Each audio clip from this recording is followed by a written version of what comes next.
قد افلح من تزکا صدق اللہ العظیم۔ کامیاب وہی ہے جو اپنے اندر کو پاک صاف کر لیتا ہے۔ ظاہر کو ہم صاف ستھرا رکھتے ہیں، باطن کی صفائی نہیں کرتے۔ ہاں، قابل مرشد مل جائے تو پھر وہ اندر کی صفائی بھی کر دیتا۔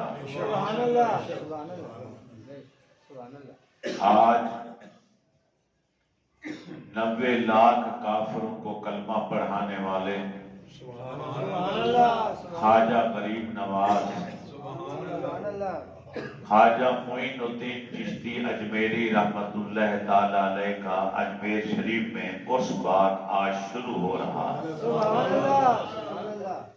14 رجب کو آپ کی ولادت ہوئی تھی اور 6 رجب کو آپ کا وصال ہوا تھا، تو میلاد بھی آپ کا رجب میں ہے اور وصال بھی آپ کا رجب میں ہے۔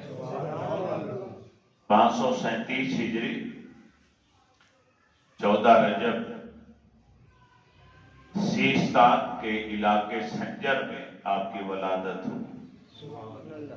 اہل عرب سیستان کو سجستان کہتے، سنجر کیونکہ اس گاؤں کا نام تھا، اسی لیے آپ سنجری بھی مشہور ہیں اپنے علاقے کی وجہ سے۔ 13 واسطوں سے آپ کا پاک سلسلہ شجرہ نسب، باپ کی طرف سے 13، ماں کی طرف سے 12 واسطوں سے مولا علی تک جا کر ملتا۔ آپ سید ہیں، آل رسول ہیں، نائب رسول ہیں اور ابن رسول ہیں۔ آپ کو نائب رسول بھی کہا گیا اور ابن رسول بھی کہا گیا کیونکہ آپ اصلی سید ہیں نبی علیہ السلام کی آل میں سے۔ ماں کی طرف سے سلسلہ نسب امام حسن تک پہنچتا، پھر مولا علی تک، یہ 12 واسطے ہیں۔ اور باپ کی طرف سے 13 واسطے ہیں جن سے آپ حضرت امام حسین تک پہنچتے ہیں اور پھر مولا علی تک پہنچتے ہیں۔ تو آپ کو حسنی اور حسینی اسی وجہ سے کہا جاتا ہے۔ کبھی کوئی پوچھ لے کہ آپ کو حسنی حسینی کیوں کہا جاتا ہے تو آپ کے علم میں ہو کہ ماں کی طرف سے حسنی ہیں، باپ کی طرف سے حسینی ہیں، اور دونوں حسنین کریمین لخت جگر ہیں مولا علی کے، خاتون جنت کے، نبی علیہ السلام کی پاک بیٹی کی، اس کے بچے۔ بچپن میں آپ کے والد کا انتقال ہو گیا، جو ترکہ باپ نے چھوڑا تھا اماں جان نے اس کو قرآن اور سنت کے مطابق تقسیم کیا۔ ایک باغ اور ایک پن چکی ان کے حصے میں آئے، وہی کل ترکہ تھا آپ کا۔ باغ میں انگور لگے ہوئے ہیں، انگوروں کا باغ تھا، اسی کی باغبانی کیا کرتے تھے۔ پودوں کی دیکھ بھال کرنا، پودوں کو پانی دینا، یہی پیشہ تھا۔ جو آمدن آتی آپ کے گھر میں جو خرچ ہوتا وہ رکھ لیتے، جو بچ جاتا راہ خدا میں تقسیم کر دیا کرتے۔ یہ عادت بھی بچپن سے تھی۔ ماں کی آغوش یہ پہلا مکتب ہوا کرتی، پہلی تربیت گاہ ہے ماں کی گود۔ پھر انسان